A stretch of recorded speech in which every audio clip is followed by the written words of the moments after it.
എല്ലാ സുഹൃത്തുക്കൾക്കും പുതിയൊരു ക്ലാസ്സിലേക്ക് സ്വാഗതം. ഇൻഫർമേഷൻ ടെക്നോളജി വിഭാഗത്തിൽ സാധാരണ നമുക്ക് PSC എക്സാമിന് 3 മാർക്കിന്റെ ക്വസ്റ്റ്യൻസ് ആണ് സാധാരണ സിലബസിൽ തന്നിരിക്കുന്നത്. പക്ഷെ 5 മാർക്ക് വരെ ക്വസ്റ്റ്യൻസ് എന്ത് ചെയ്യാറുണ്ട്? ചോദ്യങ്ങൾ വരാറുണ്ട്. 5ഉം ചില സമയങ്ങളിൽ 6 മാർക്ക് വരെ ചോദ്യങ്ങൾ വരാറുണ്ട്. അപ്പൊ ഇവിടെ ഹാർഡ്വെയർ ഉണ്ട്, സോഫ്റ്റ്വെയർ ഉണ്ട്, കമ്പ്യൂട്ടർ നെറ്റ്വർക്ക്സ് ഉണ്ട്, അതുപോലെ തന്നെ ഇന്റർനെറ്റുകളുണ്ട്. ഇതൊക്കെ നമുക്ക് എന്ത് ചെയ്യാനുണ്ട്? പഠിക്കാനുണ്ട്. അപ്പൊ നമുക്ക് ഇന്ന് ഹാർഡ്വെയറിനെ കുറിച്ചിട്ട് നമുക്ക് പഠിക്കാനുണ്ട്. ഹാർഡ്വെയറിൽ തന്നെ നമുക്ക് ഇൻപുട്ട് ഡിവൈസസ് ഉണ്ട്, ഔട്ട്പുട്ട് ഡിവൈസസ് ഉണ്ട്, മെമ്മറി ഡിവൈസസ് ഉണ്ട്. ഓക്കെ ആണോ? അപ്പൊ ഇതിൽ നമ്മൾ ഇന്ന് എന്ത് ചെയ്യണം ഇന്നത്തേതിൽ? അപ്പൊ ആദ്യം നമ്മൾ എപ്പോഴും വേഗം ഇൻപുട്ട് ഡിവൈസസിലേക്ക് കടക്കാൻ പറ്റില്ല. ഹാർഡ്വെയർ എന്താണ് എന്നുള്ളത് പഠിച്ചു വെക്കണം. ആ ഹാർഡ്വെയറിൽ വരുന്ന ഘടകങ്ങൾ ഏതൊക്കെയെന്ന് പഠിക്കണം. ചോദ്യങ്ങൾ പ്രീവിയസ് ക്വസ്റ്റ്യൻസ് വന്നിട്ടുണ്ട്. വന്നതുകൊണ്ടാണ് ഞാൻ ആ മേഖലകൾ മാത്രം എന്ത് ചെയ്തിട്ടുണ്ട്? ഇങ്ങോട്ടേക്ക് എടുത്തു തന്നിട്ടുണ്ട്. പക്ഷെ ഡീപ്പാണ് കേട്ടോ പഠനം. ഇനി അവിടെ നിന്ന് നിങ്ങൾക്ക് എങ്ങനെ ചോദിച്ചാലും PSCക്ക് നിങ്ങൾക്ക് ആൻസർ ചെയ്യാനായിട്ട് കഴിയും. അതേപോലെ തന്നെ ഇന്ന് മെമ്മറി ഡിവൈസസിനെ കുറിച്ചിട്ട്, പ്രൈമറി മെമ്മറിയും സെക്കൻഡറി മെമ്മറി, അതിന്റെ എക്സാമ്പിൾസ് എന്താണ്, അതിന്റെ ഫീച്ചേഴ്സ് എന്താണ് എന്നുള്ളതും പഠിച്ചു വെക്കാം. അപ്പൊ ഹാർഡ്വെയർ എന്താണ് എന്നുള്ളത് പഠിക്കും, മെമ്മറി ഡിവൈസസ് ഏതൊക്കെയാണ് എന്നുള്ളത് ഇന്നത്തെ ക്ലാസ്സിൽ പഠിക്കും. അപ്പൊ നാളെ നമുക്ക് ഇൻപുട്ട് ഡിവൈസസും ഔട്ട്പുട്ട് ഡിവൈസസും പഠിക്കാം. ഓക്കെ ആണോ? അപ്പൊ ഇതോട് കൂടിയിട്ട് എന്ത് ചെയ്യും? 2 ക്ലാസ്സോട് കൂടിയിട്ട് ഈ ഒരു ടോപ്പിക്, ഒരു മൊഡ്യൂൾ, ഹാർഡ്വെയർ എന്നുള്ളത് കഴിയും. ഓക്കെ ആണോ? ക്ലാസ്സിലേക്ക് കടക്കാം. ക്ലാസ്സുകളൊക്കെ ഇഷ്ടപ്പെടുകയാണെങ്കിൽ തീർച്ചയായിട്ടും സബ്സ്ക്രൈബ് ചെയ്ത് സപ്പോർട്ട് ചെയ്യണം കേട്ടോ. അതേപോലെ തന്നെ ടെലിഗ്രാം ഗ്രൂപ്പ് ലിങ്ക് താഴെ ഡിസ്ക്രിപ്ഷൻ ബോക്സിൽ കൊടുക്കാം. അതിലൊന്ന് ജോയിൻ ആകാൻ ശ്രമിക്കുക. നിങ്ങളുടെ വിലപ്പെട്ട കമന്റുകളും കൂടിയിട്ട് പ്രതീക്ഷിക്കുന്നു. അതേപോലെ ഇവിടെ കൊടുത്തിട്ടുണ്ട്, സിലബസ് വ്യക്തമായിട്ട് കൊടുത്തിട്ടുണ്ട്. ഇന്റർനെറ്റ് ഉണ്ട്, സൈബർ ക്രൈംസ് ഒക്കെ ഇവിടെ ഉണ്ട്. നോക്കാം, നമുക്ക് ക്ലാസ്സിലേക്ക് പോകാം. അപ്പോ ഹാർഡ്വെയർ ആണ് അവിടെ ഫസ്റ്റത്തെ മൊഡ്യൂളിൽ നമുക്ക് കൊടുത്തിരിക്കുന്നത് അല്ലേ? അപ്പൊ ഈ ഹാർഡ്വെയർ എന്ന് പറഞ്ഞാൽ എന്താണ്? നമുക്ക് കാണുവാനും സ്പർശിക്കുവാനും ഒക്കെ കഴിയുന്ന ഘടകങ്ങളാണ് ഏതെന്ന് പറയുന്നത്? ഹാർഡ്വെയർ. നമുക്കത് കാണാം അല്ലേ? ഹാർഡ്വെയർ പറയുമ്പോൾ നമുക്ക് കാണാൻ കഴിയും, അതേപോലെ തന്നെ നമുക്ക് അതിനെ സ്പർശിക്കാനും കഴിയും. എന്നാൽ സോഫ്റ്റ്വെയർ പറഞ്ഞാൽ എന്താണ്? നമുക്ക് കാണുവാനോ സ്പർശിക്കുവാനോ സാധിക്കാത്തതാണ് ഏത്? സോഫ്റ്റ്വെയർ എന്ന് പറയുന്നത്. അപ്പൊ ഈ ഒരു ഹാർഡ്വെയറിലെ ഘടകങ്ങൾ എന്ന് പറഞ്ഞാൽ ഏതൊക്കെയാണ്? 1 പ്രോസസ്സർ വരും, 2 മദർ ബോർഡ്, 3 പെരിഫറൽസ് ആൻഡ് പോർട്ടുകൾ, 4 memory unit, 5 input and output unit. അപ്പൊ ഇന്ന് നമുക്ക് പ്രോസസ്സർ എന്താന്ന് പഠിക്കാം, മദർ ബോർഡ് എന്താന്ന് പഠിക്കാം, പെരിഫറൽസ് ആൻഡ് പോർട്ടുകൾ പഠിക്കണം. അതേപോലെ തന്നെ മൂന്നാമത് നമ്മൾ നേരത്തെ പറഞ്ഞ മെമ്മറി യൂണിറ്റ് എന്താന്ന് പഠിക്കണം. അപ്പൊ നാളത്തെ ക്ലാസ്സിൽ നമുക്ക് ഇൻപുട്ട് ആൻഡ് ഔട്ട്പുട്ട് യൂണിറ്റ് എടുക്കാം. ഓക്കെ, കഴിഞ്ഞല്ലോ. ഇത്രയാണ് നമുക്ക് ഹാർഡ്വെയറിൽ പഠിക്കാനുള്ളത്. ഓക്കെ ആണല്ലോ? അപ്പൊ നമുക്ക് ഫസ്റ്റ് ഏത് പഠിക്കണം? പ്രോസസ്സറിലേക്ക് കിടക്കാം. ഓക്കെ, എന്താണ് പ്രോസസ്സർ എന്ന് പറഞ്ഞാൽ? പ്രോസസ്സറിന്റെ ഏറ്റവും അടിസ്ഥാന ഘടകം എന്ന് പറയുന്നത് ഏതാണ്? CPU ആണ്. സെൻട്രൽ പ്രോസസ്സിംഗ് യൂണിറ്റ് ആണ്. സെൻട്രൽ പ്രോസസ്സിംഗ് യൂണിറ്റ് ആണ് പ്രോസസ്സർ എന്ന് പറയുന്നത്. ഈ CPU എന്ന് പറഞ്ഞാൽ ഒരു ഇന്റർഗ്രേറ്റഡ് സർക്യൂട്ട് ആണ്. CPU എന്ന് പറഞ്ഞാൽ ഒരു ഇന്റഗ്രേറ്റഡ് സർക്യൂട്ട് ആണ്. ഈ CPU-ല് ട്രാൻസിസ്റ്ററുകളും അതിന്റെ അനുബന്ധ ഘടകങ്ങളും ചേർന്ന ഒരു സിലിക്കൺ ചിപ്പാണ് CPU എന്ന് പറയുന്നത്. ഇതിനെ മൈക്രോ പ്രോസസ്സർ എന്നും വിളിക്കാറുണ്ട്. മദർ ബോർഡിലെ വലിയ സോക്കറ്റുമായിട്ടാണ് ഇതിനെ ബന്ധിപ്പിച്ചിരിക്കുന്നത്. ഇത്രയും കാര്യങ്ങൾ മനസ്സിലായല്ലോ. അപ്പൊ പ്രോസസ്സറിന് ഏറ്റവും വലിയ ഉദാഹരണം എന്ന് പറയുന്നത് ഏതാണ്? CPU ആണ്. സെൻട്രൽ പ്രോസസ്സിംഗ് യൂണിറ്റ് എന്നതാണ് CPU-ന്റെ ഫുൾ ഫോം ചോദിച്ചിട്ടുണ്ട് PSC. സെൻട്രൽ പ്രോസസ്സിംഗ് യൂണിറ്റ് എന്നാണ് പ്രോസസ്സർ എന്ന് പറയുന്നത്. പ്രോസസ്സർ കേട്ടോ, CPU, സെൻട്രൽ പ്രോസസ്സിംഗ് യൂണിറ്റ്. അപ്പോ അതേപോലെ തന്നെ CPU പറഞ്ഞാൽ എന്താണ്? ഒരു ഇന്റഗ്രേറ്റഡ് സർക്യൂട്ട് ആണ്. പഠിക്കുന്ന കാര്യങ്ങൾ ചിട്ടയോടുകൂടി, അടുക്കും ചിട്ടയോട് കൂടിയിട്ട് പഠിക്കാനായിട്ട് ശ്രദ്ധിക്കുക കേട്ടോ. ഇന്റഗ്രേറ്റഡ് സർക്യൂട്ട് ആണ്. ട്രാൻസിസ്റ്ററുകളും അനുബന്ധ ഘടകങ്ങളും ചേർന്ന ഒരു സിലിക്കൺ ചിപ്പാണ് ഏത്? CPU എന്ന് പറയുന്നത്. മൈക്രോ പ്രോസസ്സർ എന്ന് വിളിക്കുന്നത് ഏതിനെ എന്ന് ചോദിച്ചാൽ അത് CPU-നെയാണ്. മൈക്രോ പ്രോസസ്സർ എന്ന് വിളിക്കുന്നത് CPU-നെയാണ്. മദർ ബോർഡിലെ വലിയ സോക്കറ്റുമായിട്ടാണ് ഇതിനെ ബന്ധിപ്പിച്ചിരിക്കുന്നത്. ഇനി CPU-ന്റെ പ്രവർത്തനങ്ങൾ നിർവഹിക്കുന്ന 3 ഘടകങ്ങളാണ് ALU arithmetic logic arithmetic and logical unit previous ചോദിച്ചിട്ടുണ്ട്. ALUവിന്റെ ഫുൾ ഫോം എന്താന്ന് ചോദിച്ചിട്ടുണ്ട് പഠിക്കണം. CU കൺട്രോൾ യൂണിറ്റ് ആണ്. പിന്നെ മൂന്നാമത്തേതാണ് രജിസ്റ്ററുകൾ. ഒരു CPU പ്രവർത്തിക്കണമെങ്കിൽ 3 ഘടകങ്ങൾ അവിടെ വേണം. ഒന്ന് ALU. എന്താണ് ALU? Arithmetic and logical unit. Arithmetic ALU എന്താണ്? അരിത്മെറ്റിക് പിന്നെ L എന്താ? Logical arithmetic and logical unit. CU എന്താണ്? CU എന്താണ്? CU എന്താ? Control unit. ഓക്കെ ആണോ? അപ്പൊ എന്താണ് ALU, എന്താണ് CU, എന്താണ് രജിസ്റ്റർ പഠിക്കണം. ALU എന്ന് പറഞ്ഞാൽ കണക്ക് കൂട്ടല്, ലോജിക്കൽ പ്രവർത്തനങ്ങൾ പറയുമ്പോൾ ആൻഡ്, നോട്ട്, സങ്കലനം ഇതൊക്കെയാണ് ALU അല്ലെ. നമ്മുടെ കമ്പ്യൂട്ടറിൽ കണക്കുകൾ കൂട്ടാനും ഗുണിക്കാനും ഹരിക്കാനും കിഴിക്കാനും പറയുന്ന പോലെ എല്ലാ പ്രവർത്തനങ്ങളും നടത്തുന്നത് ALU ആണ്. അതുപോലെ തന്നെ ലോജിക്കൽ പ്രവർത്തനങ്ങളായിട്ടുള്ള ആൻഡ്, നോട്ട്, സങ്കലനങ്ങൾ ഇതൊക്കെ ചെയ്യുന്നതും ALU ആണ്. ഇനി രണ്ടാമത്തെ CPUവിന്റെ പ്രവർത്തനങ്ങൾ നിർവഹിക്കുന്ന രണ്ടാമത്തെ ഘടകമാണ് CU കൺട്രോൾ യൂണിറ്റ്. കമ്പ്യൂട്ടറിന്റെ മറ്റെല്ലാ യൂണിറ്റുകളും കൈകാര്യം ചെയ്യുകയും ഏകോപിപ്പിക്കുകയും ചെയ്യുന്ന ഒരു നാഡീവ്യൂഹ വ്യവസ്ഥയാണ് CU എന്ന് പറയുന്നത്. കൺട്രോൾ യൂണിറ്റ് കമ്പ്യൂട്ടറിന്റെ മറ്റ് എല്ലാ യൂണിറ്റുകളും കൺട്രോൾ ചെയ്യാണ്. അതിൽ തന്നെയുണ്ട് അല്ലെ, കൺട്രോൾ ചെയ്യുക. മറ്റെല്ലാ യൂണിറ്റുകളും കൈകാര്യം ചെയ്യുകയും ഏകോപിപ്പിക്കുകയും ചെയ്യുന്ന നാഡീവ്യൂഹ വ്യവസ്ഥയാണ് AU എന്ന് പറയുന്നത്. അപ്പൊ ALU പഠിച്ചു, CU പഠിച്ചു. ഇനി എന്താണ് രജിസ്റ്ററുകൾ? CPUവിന്റെ പ്രവർത്തനങ്ങൾ സുഗമമാക്കുന്ന താൽക്കാലിക സംഭരണ ഘടകം. പ്രീവിയസ് ചോദിച്ചതാണ്. CPUവിന്റെ പ്രവർത്തനങ്ങൾ സുഗമമാക്കുന്ന താൽക്കാലിക, ഒരു വാക്ക് വരണേ, താൽക്കാലിക ദ്യുതവേഗ എന്നും കൂടി കൂട്ടിച്ചേർത്ത് ഇങ്ങനെ തന്നെയാണ് ചോദിച്ചത് കേട്ടോ. താൽക്കാലിക ദ്യുതവേഗ സംഭരണ ഘടകം ഏത് എന്ന് ചോദിച്ചാൽ അത് രജിസ്റ്റർ ആണ്. തെറ്റിക്കാൻ പാടില്ല. അപ്പൊ ഇവിടെ ഓക്കെ ആയല്ലോ, ഇത്രയും കാര്യങ്ങൾ ഓക്കെ ആയല്ലോ. ഹാർഡ്വെയറിന്റെ ഘടകമായ ഒന്നാണ് പ്രോസസർ പഠിച്ചോ. പ്രോസസർ എന്ന് പറയുന്നത് ഏറ്റവും വലിയ പ്രോസസർ എന്ന് പറയുന്നത് CPU ആണ്. പ്രോസസർ എന്ന് പറഞ്ഞാൽ തന്നെ എന്താണ്? CPU ആണ്, സെൻട്രൽ പ്രോസസിംഗ് യൂണിറ്റ് ആണ്. അതൊരു ഇന്റഗ്രേറ്റഡ് സർക്യൂട്ട് ആണ്. CPU എന്ന് പറഞ്ഞാൽ ട്രാൻസിസ്റ്ററുകളും അനുബന്ധ ഘടകങ്ങളും ചേർന്ന ഒരു സിലിക്കൺ ചിപ്പാണ് CPU. മൈക്രോ പ്രോസസർ എന്ന് വിളിക്കുന്നത് CPU-നെയാണ്. മദർ ബോർഡിലെ വലിയ സോക്കറ്റുമായിട്ട് ബന്ധിപ്പിച്ചിരിക്കുകയാണ് CPU. ഓക്കെ, ഇനി CPU-ന്റെ പ്രവർത്തനങ്ങൾ നിർവഹിക്കുന്ന 3 ഘടകങ്ങളാണ് ALU, CU, രജിസ്റ്ററുകൾ. ALU means arithmetic and logical unit. CU എന്ന് പറഞ്ഞാൽ control unit, register. Okay, ALU എന്താണ്? arithmetic മാത്സ് ആണ് അല്ലേ, കണക്ക് കൂട്ടൽ ലോജിക്കൽ പ്രവർത്തനങ്ങളൊക്കെ നടത്തുന്നതും. CU കൺട്രോൾ ആണ്, ആ വാക്കിൽ തന്നെയുണ്ട്. കമ്പ്യൂട്ടറിന്റെ മറ്റെല്ലാ യൂണിറ്റുകളും കൈകാര്യം ചെയ്യുകയും ഏകോപിപ്പിക്കുകയും ചെയ്യുന്ന ഒരു നാഡീവ്യൂഹ വ്യവസ്ഥയാണ്. ഇനി രജിസ്റ്റർ എന്താ? CPUവിന്റെ പ്രവർത്തനങ്ങൾ സുഗമമാക്കുന്ന ഒരു ദ്യുതവേഗ താൽക്കാലിക സംഭരണ ഘടകമാണ്. സ്റ്റോറേജ് ആണ്, മെമ്മറി ആണ്. ഓക്കെ, താൽക്കാലിക സംഭരണ ഘടകമാണ് രജിസ്റ്റർ എന്ന്. നെക്സ്റ്റ് വൺ മദർ ബോർഡ് ആണ്. എന്താണ് മദർ ബോർഡ്? പ്രോസസറും അതിനോടനുബന്ധിച്ചിട്ടുള്ള പ്രധാന ഘടകങ്ങളും അടങ്ങിയിട്ടുള്ള ഒരു വലിയ പ്രിന്റഡ് സർക്യൂട്ട് ബോർഡാണ് മദർ ബോർഡ് എന്ന് പറയുന്നത്. പ്രോസസറും അതിനോടനുബന്ധിച്ചിട്ടുള്ള പ്രധാന ഘടകങ്ങളും അടങ്ങിയിട്ടുള്ള ഒരു വലിയ പ്രിന്റഡ് സർക്യൂട്ട് ബോർഡാണ് മദർ ബോർഡ്. മദർ ബോർഡിലെ വിവിധ ഘടകങ്ങൾ തമ്മിൽ പരസ്പര വിനിമയം സാധ്യമാക്കുന്നത് ഏതാണ്? ബസ് ആണ്. പ്രീവിയസ് ചോദിച്ച ചോദ്യമാണ് ഇത്, പ്രീവിയസ് ചോദ്യമാണ്. മദർ ബോർഡിലെ വിവിധ ഘടകങ്ങൾ തമ്മിൽ പരസ്പര വിനിമയം സാധ്യമാക്കുന്നത് എന്താണ്? ബസ് ആണ്.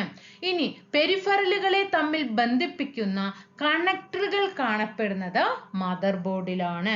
കമ്പ്യൂട്ടറിന്റെ നട്ടെല്ല് എന്നറിയപ്പെടുന്നത് മദർ ബോർഡ് ആണ്. കമ്പ്യൂട്ടറിന്റെ തലച്ചോറ് എന്ന് പറഞ്ഞാൽ ഏതാണ്? CPU ആണ് അല്ലെ? അത് നമ്മൾ അവിടെ പറയാൻ വിട്ടുപോയതാണ്. CPUന്റെ അല്ലെ, ബ്രെയിൻ ഓഫ് ദി കമ്പ്യൂട്ടർ എന്ന് പറയും. കമ്പ്യൂട്ടറിന്റെ തലച്ചോറ് എന്ന് പറയുന്നത് ഏതാണ്? CPU ആണ് അല്ലെ? CPU എന്താണ്? കമ്പ്യൂട്ടറിന്റെ തലച്ചോറാണ്. കമ്പ്യൂട്ടറിന്റെ തലച്ചോറ് എന്നറിയപ്പെടുന്നത് CPU ആണെങ്കിൽ കമ്പ്യൂട്ടറിന്റെ നട്ടെല്ല്, ബോൺ അല്ലെ, എന്താണ് നട്ടെല്ല് എന്നറിയപ്പെടുന്നത് എന്താണ്? ഇതാണ്, അത് മദർ ബോർഡ് ആണ്. പഠിച്ചു വെക്കണം. രണ്ടും തമ്മിലുള്ള വ്യത്യാസം പഠിച്ചു വെക്കണം. പ്രീവിയസ് ചോദ്യമാണ്. അപ്പോ ഈ മദർ ബോർഡിന് എന്തൊക്കെയാണ്? പ്രോസസ്സറിനും അതിനോടനുബന്ധിച്ചിട്ടുള്ള ഘടകങ്ങൾ അടങ്ങിയിട്ടുള്ള ഒരു പ്രിന്റഡ് സർക്യൂട്ട് ബോർഡാണ്. അതേപോലെ തന്നെ മദർ ബോർഡിലെ വിവിധ ഘടകങ്ങൾ തമ്മിൽ പരസ്പര വിനിമയം സാധ്യമാക്കുന്നത് ബസ്സാണ്. പെരിഫറലുകളെ തമ്മിൽ, ഇനി നമ്മൾ അടുത്ത് പഠിക്കാൻ പോകുന്നത് പെരിഫറലും പോർട്ടുകളും, ആ പെരിഫറലുകളെ തമ്മിൽ ബന്ധിപ്പിക്കുന്ന കണക്ടറുകൾ കാണപ്പെടുന്നത് മദർ ബോർഡിലാണ്. അപ്പൊ കമ്പ്യൂട്ടറിന്റെ നട്ടെല്ല് എന്നറിയപ്പെടുന്നതും ഏത് തന്നെയാണ്? മദർ ബോർഡ് തന്നെയാണ്. ഇനി മദർ ബോർഡിന്റെ പ്രധാനപ്പെട്ട ഭാഗങ്ങളാണ് CPU സോക്കറ്റ്, പവർ കണക്ടറുകള്, മെമ്മറി സ്ലോട്ടുകള്, north bridge, south bridge, ROM chip, RAM slot, CMOS battery. ഇതൊന്ന് ഓർമ്മ വെച്ചാൽ മതി. ഇത് കാണാപ്പാടൊന്നും പഠിക്കേണ്ട ആവശ്യമില്ല. ഒന്ന് എന്താണ് പഠിക്കുമ്പോൾ അടുക്കും ചിട്ടിയോട് കൂടിയിട്ട് പഠിക്കുന്ന സമയത്ത് നമുക്ക് എന്താണ്, അതൊരു ഒഴുക്കമായിട്ടില്ല ഇങ്ങനെ പോകും. നമ്മളിപ്പോൾ ഓർഡറായിട്ട് പോകും. ഇനി ഞാൻ ഇതിന്റെ ഇടയിൽ നിന്ന്, ഈ സിലബസിന്റെ ഇടയിൽ നിന്ന് മാറി മറിച്ച് തരില്ല. ഹാർഡ്വെയർ കഴിഞ്ഞ് കഴിഞ്ഞാൽ സോഫ്റ്റ്വെയർ എടുക്കും. അങ്ങനെ 1, 2, 3, 4 അതങ്ങനെ കറക്റ്റ് ആയിട്ട് വരും. അപ്പൊ നിങ്ങൾക്ക് എന്ത് ചെയ്യും? ആ ഒരു നല്ല ചിട്ടിയായിട്ടുള്ള ഇൻഫർമേഷൻ ടെക്നോളജിയിൽ പഠനം പൂർത്തിയാക്കാനായിട്ട് പറ്റും കേട്ടോ. ഓക്കെ, പ്രധാന ഭാഗങ്ങൾ ഏതൊക്കെയാണ്? മദർ ബോർഡിന്റെ CPU socket, power connector, memory slot, north bridge and south bridge, ROM chip, RAM slot, CMOS battery. ഇതൊക്കെയാണ് മദർ ബോർഡിന്റെ പാർട്സുകൾ എന്ന് പറയുന്നത് കേട്ടോ. അപ്പൊ ഇവിടെ ബസ് തെറ്റിക്കാൻ പാടില്ല. ഇത് പ്രീവിയസ് ചോദ്യമാണ്. കമ്പ്യൂട്ടറിന്റെ നട്ടെല്ല്, പെരിഫറലുകളെ തമ്മിൽ ബന്ധിപ്പിക്കുന്ന കണക്ടറുകൾ കാണപ്പെടുന്നു. അടുത്ത പെരിഫറലും പോർട്ടുകളും പഠിക്കാൻ പോവാണ് കേട്ടോ. അപ്പൊ പെരിഫറലുകളെ തമ്മിൽ ബന്ധിപ്പിക്കുന്ന കണക്ടറുകൾ എവിടെ കാണപ്പെടുന്നു? മദർ ബോർഡിലാണ് കാണപ്പെടുന്നത്. അടുത്തത് പെരിഫറൽസ് ആൻഡ് പോർട്ടുകളാണ്. ശ്രദ്ധിക്കണം, വെരി ഇമ്പോർട്ടന്റ് ആണ്. ഇന്ന് ചോദ്യങ്ങൾ എപ്പോഴും ചോദിക്കാറുള്ളതാണ്. കമ്പ്യൂട്ടർ സിസ്റ്റത്തിന്റെ കഴിവുകൾ വർദ്ധിപ്പിക്കാൻ അതിനോട് ഘടിപ്പിച്ചിരിക്കുന്ന ഉപകരണമാണ് പെരിഫറൽസ് എന്ന് പറയുന്നത്. കുട്ടികൾക്കൊക്കെ നമ്മൾ പറയില്ലേ, ബുദ്ധി വെക്കാനൊക്കെ നമ്മൾ ഹോർലിക്സ് കൊടുക്കും, ബൂസ്റ്റ് കൊടുക്കും, അങ്ങനെ കൊടുക്കുന്നതൊക്കെ അല്ലേ? അതേപോലെ കമ്പ്യൂട്ടർ സിസ്റ്റത്തിന്റെ കഴിവുകൾ വർദ്ധിപ്പിക്കാൻ അതിനോട് ഘടിപ്പിച്ചിരിക്കുന്ന ഉപകരണമാണ് ഏത്? പെരിഫറൽസ് എന്ന് പറയുന്നത്. പെരിഫറൽസിന് ഉദാഹരണങ്ങൾ ഇൻപുട്ട് ഉപകരണങ്ങൾ, ഔട്ട്പുട്ട് ഉപകരണം. ഇൻപുട്ട് ഉപകരണങ്ങൾ ഏതൊക്കെയാണ്? നമ്മൾ പറയാം ഇൻപുട്ട് ഏതൊക്കെയാണ് കൊടുക്കുക? കീബോർഡ്, മൗസ്, സ്കാനർ, ഇതൊക്കെ ഇതിനാണ് ഇൻപുട്ട് ഉപകരണങ്ങളാണ്. ഔട്ട്പുട്ട് ഉപകരണങ്ങളാണ് പ്രിന്റർ, പ്ലോട്ടർ എന്നൊക്കെ പറയുന്നത് ഔട്ട്പുട്ട് ഉപകരണങ്ങളാണ് അല്ലേ? ബാഹ്യ സംഭരണ ഉപകരണങ്ങൾ, ആശയവിനിമയ ഉപകരണങ്ങളൊക്കെ പെരിഫറൽസിന് ഉദാഹരണങ്ങളാണ്. ഇനി എന്താണ് പോർട്ടുകൾ ചോദിച്ചാൽ പുറമേയുള്ള ഉപകരണങ്ങളെ, ഈ ഉപകരണങ്ങളൊക്കെ ഉണ്ടല്ലോ, ഇൻപുട്ടും ഔട്ട്പുട്ടും ഒക്കെ എന്താണ്? പുറമേയുള്ള ഉപകരണങ്ങളാണ് അല്ലെ? ബാഹ്യ സംഭരണം, ബാഹ്യം പറഞ്ഞാലും പുറത്തുള്ളതാണ്. അങ്ങനെയുള്ള ഉപകരണങ്ങളെയൊക്കെ മദർ ബോർഡിൽ ഘടിപ്പിക്കാനാണ് ഏത് ഉപയോഗിക്കുന്നത്? പോർട്ടുകൾ ഉപയോഗിക്കുന്നത്. ഇനി പോർട്ടുകൾക്ക് ഉദാഹരണം ഏതൊക്കെയെന്ന് ചോദിച്ചാൽ സീരിയൽ പോർട്ട് ഉണ്ട്, പാരലൽ പോർട്ട് ഉണ്ട്, USB പോർട്ട്, LAN പോർട്ട്, അതേപോലെ തന്നെ PS2 port, audio port, VGA port, HDMI port ഒക്കെ ഉണ്ട്. അപ്പൊ സീരിയൽ പോർട്ട് ഈ മോഡം, മൗസിനെയൊക്കെ എന്താണ് മദർ ബോർഡിൽ ഘടിപ്പിക്കാൻ വേണ്ടിയിട്ട് കേട്ടോ. സീരിയൽ പോർട്ട് ചെയ്തിരിക്കുകയാണ്. മോഡം അതുപോലെ തന്നെ മൗസിനെയൊക്കെ മദർ ബോർഡിൽ ഘടിപ്പിക്കാനാണ് സീരിയൽ പോർട്ട് ഉപയോഗിക്കുക. ഇനി പാരലൽ പോർട്ട് പ്രിന്ററിനെയും സ്കാനറിനെയും ഒക്കെ മദർ ബോർഡിൽ ഘടിപ്പിക്കാൻ പാരലൽ പോർട്ട് ഉപയോഗിക്കും. പിന്നെ USB port keyboard, mouse, printer, scanner, flash drive, അതേപോലെ തന്നെ USB പോർട്ട് മൊബൈൽ ഫോണുകളിൽ USB പോർട്ട് ഉപയോഗിക്കാറുണ്ട്. അതുപോലെ തന്നെ ലാപ്ടോപ്പിൽ ഉപയോഗിക്കാറുണ്ട്, ടാബിൽ ഉപയോഗിക്കാറുണ്ട്. ഒക്കെ നമ്മുടെ മൊബൈൽ ഫോണുകളിലൊക്കെ ഉപയോഗിക്കുന്ന പോർട്ട് ഏതാണ്? USB പോർട്ടാണ് കേട്ടോ. ഇനി LAN പോർട്ട് ഉണ്ട്. ഒരു വയർ ഉപയോഗിച്ചിട്ട് കമ്പ്യൂട്ടറിനെ നെറ്റ്വർക്കുമായിട്ട് ബന്ധിപ്പിക്കാനാണ് LAN പോർട്ട്. നമ്മൾ പറയാറില്ലേ ലോക്കൽ ഏരിയ നെറ്റ്വർക്ക് എന്ന് പറയാറില്ലേ? ഒരു വയർ ഉപയോഗിച്ചിട്ട് കമ്പ്യൂട്ടറിനെ നെറ്റ്വർക്കുമായിട്ട് ബന്ധിപ്പിക്കാനാണ് LAN പോർട്ട്. ഇനി PS2 പോർട്ടോ കീബോർഡ്, മൗസ് ഒക്കെ ഘടിപ്പിക്കാനാണ് കേട്ടോ. മദർ ബോർഡിൽ ഘടിപ്പിക്കാനാണ് PS2 പോർട്ട്. ഇനി ഓഡിയോ പോർട്ട് എന്താണ്? അത് ഓഡിയോ ആണ് അല്ലെ? സ്പീക്കർ, മൈക്രോഫോൺ ഒക്കെ ഘടിപ്പിക്കാൻ. VGA എന്താണ്? മോണിറ്ററും പ്രൊജക്ടറും. നമുക്ക് വിഷ്വൽ ആണ്. VGA എന്ന് പറയുമ്പോൾ വിഷ്വൽ ആണ്. മോണിറ്ററും പ്രൊജക്ടറും, HDMI പോർട്ട് ഉണ്ട്. ഓക്കെ, ഇത്രയും കാര്യങ്ങളാണ് പെരിഫറൽസ് ആൻഡ് പോർട്ടുകളെ കുറിച്ചിട്ട് പഠിക്കാനുള്ളത്. ഇനി എന്താണ് മെമ്മറി യൂണിറ്റ്? ഓക്കെ, നമ്മൾ മദർ ബോർഡ് കഴിഞ്ഞു, പ്രോസസ്സർ കഴിഞ്ഞു, പെരിഫറൽ ആൻഡ് പോർട്ട് കഴിഞ്ഞു. അടുത്തതാണ് ഏത്? Memory unit. ഡാറ്റയോ നിർദ്ദേശങ്ങളോ ഫലങ്ങളോ താൽക്കാലികമായോ സ്ഥിരമായോ സൂക്ഷിച്ചു വെക്കാനുള്ള ഒരു സ്ഥലമാണ് ഇത് മെമ്മറി യൂണിറ്റ്. നമ്മൾ പഠിക്കുന്നതെല്ലാം ഓർമ്മിച്ച് വെക്കുന്നത് ഒരു മെമ്മറിയിലാണ് അല്ലേ? എവിടെയാണ്? നമ്മുടെ തലച്ചോറിൽ, നമ്മുടെ തലയിൽ ഉള്ളിലുള്ള തലച്ചോറിലാണ് അല്ലേ? അതേപോലെ ഒരു മെമ്മറി ആർക്കും ഉണ്ട്? കമ്പ്യൂട്ടറിനും ഉണ്ട്. അപ്പോൾ ഒന്നുമില്ലെങ്കിൽ നമ്മൾ കൊടുക്കുന്ന ഡാറ്റയോ അല്ലെങ്കിൽ ഒരു നിർദ്ദേശമോ അല്ലെങ്കിൽ ഒരു ഫലമോ താൽക്കാലികമായിട്ട് സൂക്ഷിക്കാം, അല്ലെങ്കിൽ സ്ഥിരമായിട്ടും സൂക്ഷിച്ചു വെക്കാം. നമ്മൾ താൽക്കാലികമായിട്ട് പഠിച്ചതൊക്കെ നമുക്ക് എല്ലാം ഓർമ്മ കിട്ടുന്നുണ്ട് അല്ല, പക്ഷെ ചില കാര്യങ്ങൾ നമുക്ക് ഇപ്പൊ നമ്മുടെ ചെറുപ്പകാലത്തുള്ള കാര്യങ്ങൾ, ചില കാര്യങ്ങളൊക്കെ നമുക്ക് നല്ല ഓർമ്മയാണ് ഇല്ലേ? പക്ഷെ ചിലതൊന്നും ഓർമ്മയില്ല, മിക്കതും ഓർമ്മയില്ല. അങ്ങനെ നമുക്ക് താൽക്കാലികമായിട്ട് നമ്മൾ സൂക്ഷിക്കാറുണ്ട്, സ്ഥിരമായിട്ട് സൂക്ഷിച്ചു വെക്കുന്നുണ്ടല്ലേ? അതേപോലെ തന്നെയാണ് എന്ത്? കമ്പ്യൂട്ടറും. അപ്പോൾ കമ്പ്യൂട്ടറിലുള്ള രണ്ട് മെമ്മറികളാണ് പ്രാഥമിക മെമ്മറിയും ദ്വിതീയ മെമ്മറിയും. പ്രാഥമിക മെമ്മറി എന്ന് പറയുമ്പോൾ പ്രൈമറി മെമ്മറി, ദ്വിതീയ മെമ്മറി എന്ന് പറയുമ്പോൾ സെക്കൻഡറി മെമ്മറിയാണ്. അപ്പൊ എന്താണ് പ്രാഥമിക മെമ്മറി, എന്താണ് ദ്വിതീയ മെമ്മറി? വെരി ഇമ്പോർട്ടന്റ് ആണ്. മെമ്മറി യൂണിറ്റ് നന്നായിട്ട് പഠിച്ചു വെക്കണം കേട്ടോ.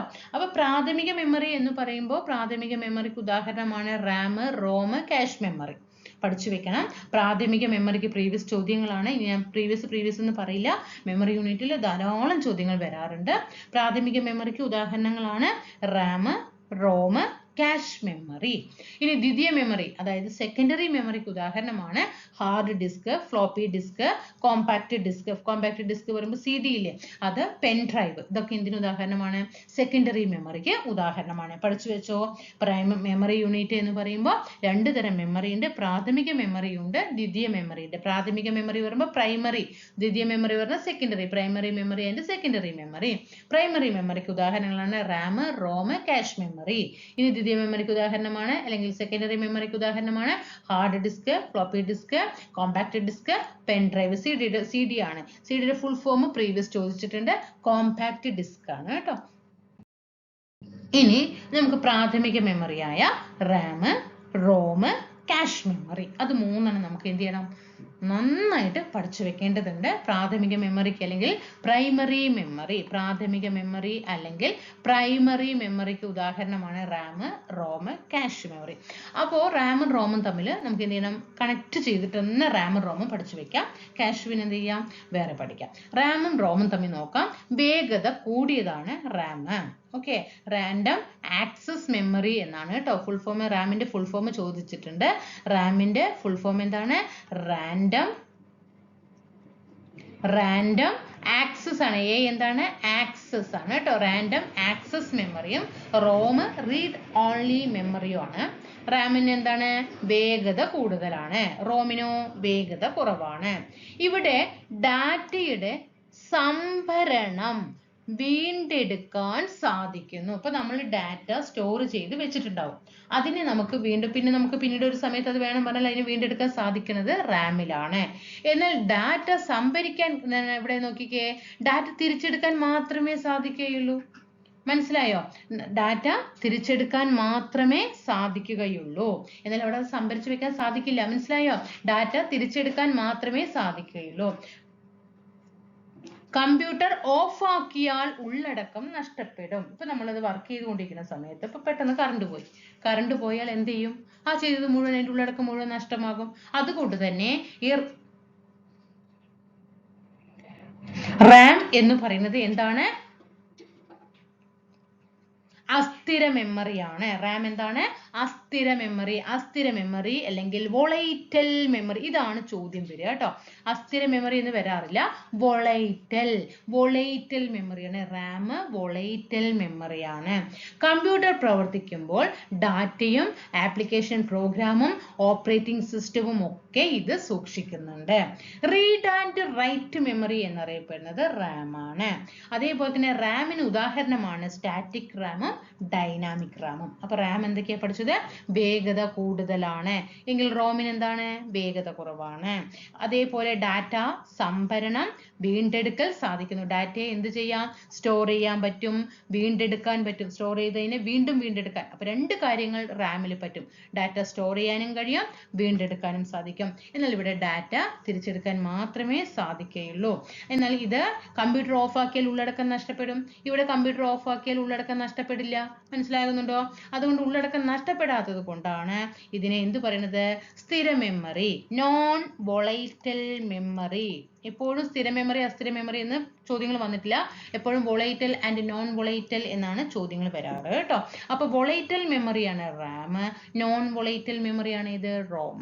അതേപോലെ കമ്പ്യൂട്ടർ പ്രവർത്തിക്കുമ്പോൾ ഡാറ്റയും ആപ്ലിക്കേഷൻ പ്രോഗ്രാമും ഓപ്പറേറ്റിംഗ് സിസ്റ്റവും ഒക്കെ ഇത് എന്ത് ചെയ്യുന്നുണ്ട്? സൂക്ഷിക്കുന്നുണ്ട്. പക്ഷെ റോമിൽ എന്താ ചെയ്യുന്നത്? കമ്പ്യൂട്ടർ ബൂട്ട് ചെയ്യാനുള്ള പ്രോഗ്രാമാണ് ഇത് സൂക്ഷിക്കുന്നത്. കമ്പ്യൂട്ടർ ബൂട്ട് ചെയ്യാനുള്ള പ്രോഗ്രാമാണ് ഇത് സൂക്ഷിക്കുന്നത്. ഇവിടെ റീഡ് ആൻഡ് റൈറ്റ് മെമ്മറി ആകുമ്പോൾ ഇത് റീഡ് ഓൺലി മെമ്മറിയാണ്. Read read only memory. Okay.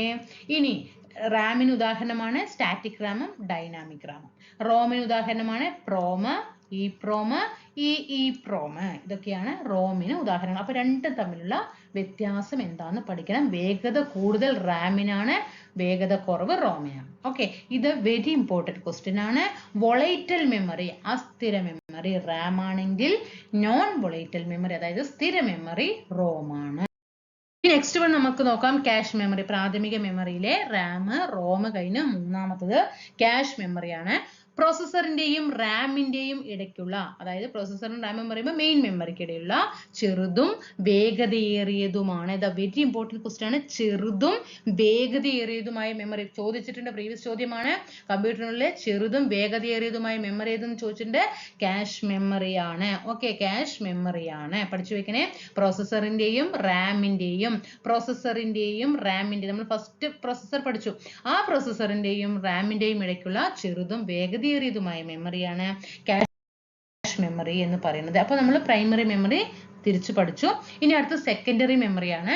ഈ സെക്കൻഡറി മെമ്മറി അതായത് ദ്വിതീയ മെമ്മറി എന്ന് പറയുമ്പോൾ സ്ഥിരമായ ഒരു മെമ്മറിയാണ്. സ്ഥിര മെമ്മറിയാണ്, പക്ഷേ വേഗത കുറവാണ്. സ്ഥിര മെമ്മറി ആണെങ്കിലും വേഗത കുറവാണ്. ഈ സെക്കൻഡറി മെമ്മറിക്ക് അറിയപ്പെടുന്ന മറ്റു പേരുകളാണ് auxiliary memory, backup memory, external memory എന്നൊക്കെ അറിയപ്പെടുന്നത് സെക്കൻഡറി മെമ്മറിയാണ് കേട്ടോ. Auxiliary memory, backup memory, external memory എന്നൊക്കെ അറിയപ്പെടുന്നത് ഏതാണ്? സെക്കൻഡറി മെമ്മറിയാണ്. അതേപോലെ തന്നെ ഈ സെക്കൻഡറി മെമ്മറിക്ക് ഉദാഹരണമാണ് floppy disk, hard disk, compact disk, pen drive. ഇതൊക്കെ എന്തിന് ഉദാഹരണമാണ്? സെക്കൻഡറി മെമ്മറിക്ക് ഉദാഹരണമാണ്. അപ്പൊ പ്രൈമറി മെമ്മറിക്ക് ഉദാഹരണം നമ്മൾ ഏതൊക്കെയാണ് പഠിച്ചത്? റാം പഠിച്ചു, റോം പഠിച്ചു, ക്യാഷ് മെമ്മറി പഠിച്ചു അല്ലെ? ക്യാഷ് മെമ്മറി പഠിച്ചു, മൂന്നെണ്ണം പഠിച്ചു. എങ്കിൽ സെക്കൻഡറി മെമ്മറിക്ക് ഉദാഹരണമാണ് floppy disk, hard disk, compact disk ഏതാ? CD ആണ് കേട്ടോ, പെൻ ഡ്രൈവ്. ഓക്കെ. അതേപോലെ ഇതൊന്ന് വെരി ഇമ്പോർട്ടൻറ്റ് ക്വസ്റ്റ്യൻ ആണ്. ഇത് ചോദ്യങ്ങൾ വരാറുണ്ട്. ഒപ്റ്റിക്കൽ സംഭരണ ഡിസ്കുകളായ CD, DVD, ബ്ലൂറേ, DVD ഇത് പഠിച്ചു വെക്കണം. ഇതിൽ പഠിച്ചു വെക്കേണ്ടത് ഇതിന്റെ സംഭരണ ശേഷി, ഇതിന് ഓരോന്നിനും സ്റ്റോർ ചെയ്യാനുള്ള കപ്പാസിറ്റി MB-യിലാണോ GB-യിലാണോ എന്നുള്ളത് പഠിച്ചു വെക്കണം. ചോദിച്ചതാണ്. ഒരു CDക്ക് സംഭരിച്ചു വെക്കാനുള്ള ശേഷി 700 MB ആണ് കേട്ടോ. ഒരു CD-യുടെ സംഭരണ ശേഷി എത്രയാണ്? 700 MB ആണ്. ഒരു DVD-യുടെ സംഭരണ ശേഷി 4.37 GB ആണ്. ഇവിടെ മെഗാബൈറ്റ്, MB പറഞ്ഞ എന്താണ്? മെഗാബൈറ്റ് ആണ് ഇല്ലേ? മെഗാബൈറ്റ് ആണ്. ഇവിടെ ഏതാണ്? ഗിഗാബൈറ്റ് ആണ്. ഗിഗാബൈറ്റ്. GB എന്താ? ഗിഗാബൈറ്റ് ആണ്. 15.9 GB വരെ. ഇനി ബ്ലൂറേ DVD 1 ലെയറിലാണെങ്കിൽ 25 GB വരെ കപ്പാസിറ്റി ഉണ്ട്. അത് 2 ലെയറിലാണെങ്കിൽ 50 GB വരെ കപ്പാസിറ്റി ഉണ്ട്. പഠിച്ചു വെക്കണം. ഒപ്റ്റിക്കൽ സംഭരണ ഡിസ്കുകളാണ് CD-യും DVD-യും ബ്ലൂറേ DVD-യും. CD-യുടെ സംഭരണ ശേഷി 700 MB ആണ്, മെഗാബൈറ്റ് ആണ്. DVD 4.37 GB ആണ്. അത് 4.37 തുടങ്ങിയിട്ട് 15.9 GB വരെയാണ് അതിന് സ്റ്റോറേജ് ചെയ്യാനുള്ള കപ്പാസിറ്റി.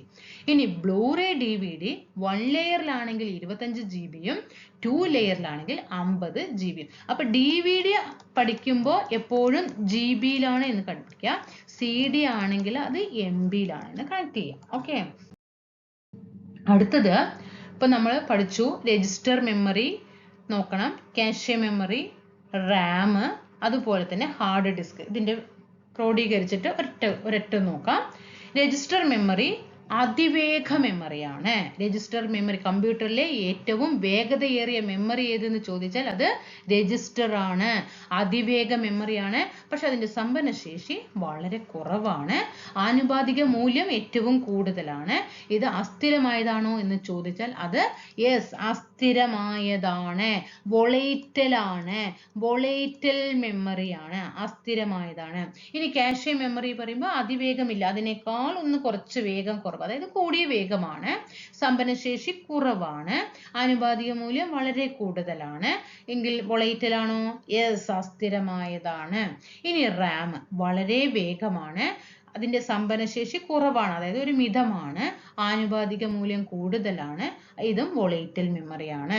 ഇനി ഹാർഡ് ഡിസ്കോ വേഗത മിതമായ വേഗതയുള്ളൂ, എന്നാൽ സംഭരണശേഷി വളരെ കൂടുതലാണ്. ഹാർഡ് ഡിസ്കിനാണ് സംഭരണശേഷി, സ്റ്റോറേജ് ചെയ്യാനുള്ള കപ്പാസിറ്റി വളരെ കൂടുതൽ.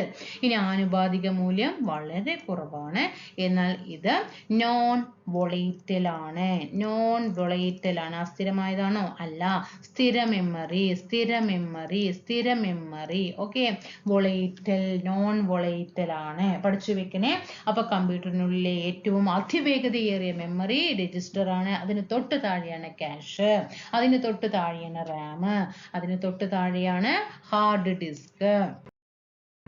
ഇനി കമ്പ്യൂട്ടറിൽ ഏറ്റവും ചെറിയ മെമ്മറി യൂണിറ്റ് ഏതാന്ന് ചോദിച്ചാൽ അത് ബിറ്റ് ആണ്. കമ്പ്യൂട്ടറിലെ ഏറ്റവും ചെറിയ മെമ്മറി യൂണിറ്റ് ബിറ്റ് ആണ്. ഇനി കമ്പ്യൂട്ടറിന് പ്രോസസ്സ് ചെയ്യാൻ കഴിയുന്ന ഏറ്റവും ചെറിയ യൂണിറ്റ് ഏതെന്ന് ചോദിച്ചാലും ബിറ്റ് ആണ്. ഇനി ബൈനറി ഡിജിറ്റ് എന്ന അതായത് ബൈനറി ഡിജിറ്റ് ആണ് ഇത് ഒരു ബിറ്റ് എന്ന് പറയുന്നത്. ഇത് സെക്ഷൻ തിരിച്ചു തന്നെ പഠിച്ചാലേ ഓർമ്മ കിട്ടുള്ളൂ, അല്ലെങ്കിൽ എന്താകും പിന്നീട് നമുക്ക് എക്സാം ഹാളിൽ അത് ഓർമ്മ കിട്ടില്ല. ഇവിടെ ശ്രദ്ധിക്കണം, ഈ 3 സെക്ഷനും തിരിച്ചു തന്നെ പഠിക്കണം കേട്ടോ. കമ്പ്യൂട്ടറിലെ ഏറ്റവും ചെറിയ മെമ്മറി ഏതെന്ന് ചോദിച്ചാൽ, കമ്പ്യൂട്ടറിലെ ഏറ്റവും ചെറിയ മെമ്മറി യൂണിറ്റ് ഏതെന്ന് ചോദിച്ചാൽ അത് ബിറ്റ് ആണ്. ഇനി കമ്പ്യൂട്ടറിനെ പ്രോസസ്സ് ചെയ്യാൻ കഴിയുന്ന ഏറ്റവും ചെറിയ യൂണിറ്റ് ഏതെന്ന് ചോദിച്ചാൽ അത് ബിറ്റ് ആണ്. കമ്പ്യൂട്ടറിനെ പ്രോസസ്സ് ചെയ്യാൻ കഴിയുന്ന ഏറ്റവും ചെറിയ യൂണിറ്റ് ബിറ്റ് ആണ്. ബിറ്റ് ആണ്, ബൈറ്റ് അല്ല, ബിറ്റ് ആണ്. പഠിച്ചു വെക്കണം. ഇനി ബൈനറി ഡിജിറ്റ് ആണ് ഒരു ബിറ്റ് എന്ന് പറയുന്നത്. ഇത് സെക്ഷൻ തിരിച്ചു. ഓക്കെ, ഇനി അടുത്ത് നോക്കണം. 4 ബിറ്റ് ചേർന്നാൽ ഒരു നിബിൾ ആകും. ഓക്കെ, 4 ബിറ്റ് ചേർന്നാൽ ഒരു നിബിൾ ആകും. 8 ബിറ്റ് ചേർന്നാൽ ഒരു ബൈറ്റ് ആകും. 16 ബിറ്റ്സ് ചേർന്നാൽ ഒരു വേർഡ് ആകും. 4 ബിറ്റ് ചേർന്നാൽ 4 ബിറ്റ് ചേർന്നാൽ 4 ബിറ്റ് ചേർന്നാൽ ഒരു നിബിൾ. 8 ബിറ്റ് ചേർന്നാൽ ഒരു ബൈറ്റ് ആണ്. ഇനി 16 ബിറ്റ്സ് ചേർന്നാൽ ഒരു വേർഡ് ആണ്. ഇത് ഇവിടെ സെക്ഷൻ തിരിച്ചു. ഇനി അടുത്തത് 1024 ബൈറ്റ്സ് ആണ് 1 കിലോ ബൈറ്റ് എന്ന് പറയുന്നത്. 1024 പ്രീവിയസ് ചോദ്യമാണ്, ഇതെല്ലാം പ്രീവിയസ് ആണ് കേട്ടോ. 1024 ബൈറ്റ് ആണ്, ബിറ്റ് അല്ല, ബൈറ്റ് ആണ്, ബൈറ്റ്സ് ആണ്. 1024 ബൈറ്റ്സ് ആണ് 1 കിലോ ബൈറ്റ് എന്ന് പറയുന്നത്. 1024 ബൈറ്റ്സ് 1 കിലോ ബൈറ്റ് എങ്കിൽ 1024 കിലോ ബൈറ്റ്സ് ആണ് 1 മെഗാബൈറ്റ്. ഇവിടെ ശ്രദ്ധിക്കണം, 1024 കിലോ ബൈറ്റ്സ് ആണ് 1 മെഗാബൈറ്റ്. നമ്മൾ സാധാരണ കിലോമീറ്റർ എന്നല്ലേ പറയാ? ഇങ്ങനെ നമ്മൾ പറയാ കിലോമീറ്റർ എന്ന് പറയും അല്ലേ? അപ്പൊ ഇവിടെ km ഇത് ചോദിച്ചിട്ടുണ്ട്, ചോദ്യങ്ങൾ വന്നിട്ടുണ്ട് ഇങ്ങനെ. അപ്പൊ അതുകൊണ്ട് എന്ത് ചെയ്യാ, ഒരു ക്ലൂ ചെറുതായിട്ടൊന്ന് ഓർമ്മിച്ച് വെക്കാനുള്ള ഒരു ക്ലൂ ആണ്. 1024 നമ്മൾ കിലോമീറ്റർ കണ്ടോ, ഇവിടെ k വന്നു കഴിഞ്ഞാൽ ഇവിടെ എന്ത് വരണം, m വരണം കേട്ടോ. 1024 കിലോ ബൈറ്റ്സ് 1 മെഗാബൈറ്റ്. ഇനി ഇവിടെ MB എങ്ങോട്ട് കൊണ്ടുപോവാ, 1024 മെഗാബൈറ്റ്സ് ഇവിടെ എന്ത് വരും, 1 ഗിഗാബൈറ്റ്. നമ്മളെ MG ഇല്ലേ, MG നമ്മൾ നമ്മുടെ ഗായകനുണ്ട് അല്ലേ, MG ശ്രീകുമാർ, MG എന്നല്ലേ പറയാ, MG ശ്രീകുമാർ എന്നല്ലേ പറയാ. ഇവിടെ M കഴിഞ്ഞാൽ G, MG അത് കണക്ട് ചെയ്യാം. ഇനി ഇവിടെ G എങ്ങോട്ട് കൊണ്ടുപോവാ, 1024 ഗിഗാബൈറ്റിനെ എന്താക്കണം, 1 ടെറാബൈറ്റ് ആണ്, 1 ടെറാബൈറ്റ് ആണ്. എങ്കിൽ T ഇങ്ങോട്ട് കൊണ്ടുപോവാ, 1024 ടെറാബൈറ്റിനെ എന്താകും, 1024 ടെറാബൈറ്റ് എന്താകും, 1 PB ആകും അല്ലേ? 1 PB ആകും. ഇനി 1024 PB എന്താകും? ഒരു EB ആകും അല്ലേ? എക്സാബൈറ്റ് ആകും അല്ലേ? അങ്ങനെ പഠിച്ചു വെക്കണം. അപ്പൊ ഇവിടെ കിലോമീറ്റർ പഠിക്കുക, ഇവിടെ MG നമ്മളെ ഗായകനായ MG ശ്രീകുമാറിനെ പഠിക്കുക, ഇവിടെ GB കഴിഞ്ഞ 1 TB പഠിക്കുക. ഓക്കെ ആണല്ലോ? ഇതാണ് നമുക്കിവിടെ ക്ലൂ കിട്ടാനുള്ളത് കേട്ടോ. അല്ലെങ്കിൽ കിട്ടില്ല, അല്ലെങ്കിൽ നമുക്ക് തിരിഞ്ഞു പോകും. മനസ്സിലായോ? MG KM കിലോമീറ്റർ, അതുപോലെ തന്നെ MG പഠിച്ചു വെക്കണേ. 1024 ബൈറ്റ്സ് ആണ് ഒരു കിലോ ബൈറ്റ് എന്ന് പറയുന്നത്. ഒരു kilobyte. Okay, 1024 kilobyte ഒരു മെഗാബൈറ്റ്, 1024 മെഗാബൈറ്റ് ഒരു ഗിഗാബൈറ്റ്. ഇനി 1024 ഗിഗാബൈറ്റ് എന്താണ്? ഒരു ടെറാബൈറ്റ് അല്ലേ? ഒരു ടെറാബൈറ്റ് എന്ന് പറയുന്നു. അതേപോലെ തന്നെ 1024 ടെറാബൈറ്റ് ആണ് ഏത്? ഒരു PB എന്ന് പറയുന്നത് അല്ലേ? ഒരു 1024 PB എന്താ? 1024 PB ഒരു എക്സാബൈറ്റ് അല്ലേ? ഇത്രയും കാര്യങ്ങൾ ഇവിടെ പഠിച്ചു വെക്കണം. ഇനി നമ്മുടെ കമ്പ്യൂട്ടറിലെ ഏറ്റവും ചെറിയ മെമ്മറി യൂണിറ്റ് ബിറ്റ് എന്ന് പറഞ്ഞാൽ നമ്മളെ ഈ എക്സാം ഹാളിലൊക്കെ പോകുന്ന സമയത്ത് പലരും പറയാറില്ലേ ബിറ്റ് വെച്ചിട്ടുണ്ടാവും അല്ലേ? അങ്ങനെ പറയാറില്ലേ? അപ്പൊ ബിറ്റ് പറയുമ്പോൾ നമ്മൾ ചെറിയ ഇങ്ങനെ തുണ്ട് കാണല്ലേ? ചെറുതാക്കിയിട്ടല്ലേ? അതവിടെ കണക്ട് ചെയ്യുക. ബൈറ്റ് ആണോ ബിറ്റ് ആണോ എന്ന് കൺഫ്യൂഷൻ വരാതിരിക്കാൻ വേണ്ടി പറഞ്ഞു തന്നതാണ് കേട്ടോ. അപ്പൊ അതവിടെ നോക്കണം. എന്താ ഇത്രയും കാര്യങ്ങളൊക്കെ നിങ്ങൾക്ക് മനസ്സിലായി എന്ന് വിചാരിക്കുന്നു. പഠിച്ചിട്ടുണ്ടാകും, ഓർമ്മ കിട്ടുക, ഇടയ്ക്കിടയ്ക്ക് വായിച്ചു നോക്കിയാൽ തന്നെ എന്ത് ചെയ്യാൻ പറ്റുള്ളൂ? അത് അറിയാനായിട്ട് പറ്റുള്ളൂ കേട്ടോ. പഠിച്ചു വെക്കണം. കമ്പ്യൂട്ടറിലെ ഏറ്റവും ചെറിയ മെമ്മറി യൂണിറ്റ് ഏതെന്ന് ചോദിച്ചാൽ അത് ബിറ്റാണ്. പഠിച്ചു വെക്കുക.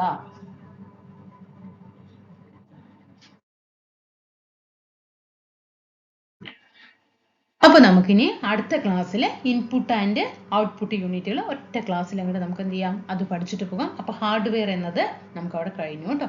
ഓക്കെ, ക്ലാസ്സിലൊക്കെ ഇഷ്ടപ്പെട്ടാൽ താഴെ തീർച്ചയായിട്ടും കമൻറ്റ് ചെയ്യണം, ലൈക്ക് ചെയ്യുക, ഷെയർ ചെയ്ത് സപ്പോർട്ട് ചെയ്യുക കേട്ടോ. അടുത്ത ക്ലാസ്സിൽ കാണാം.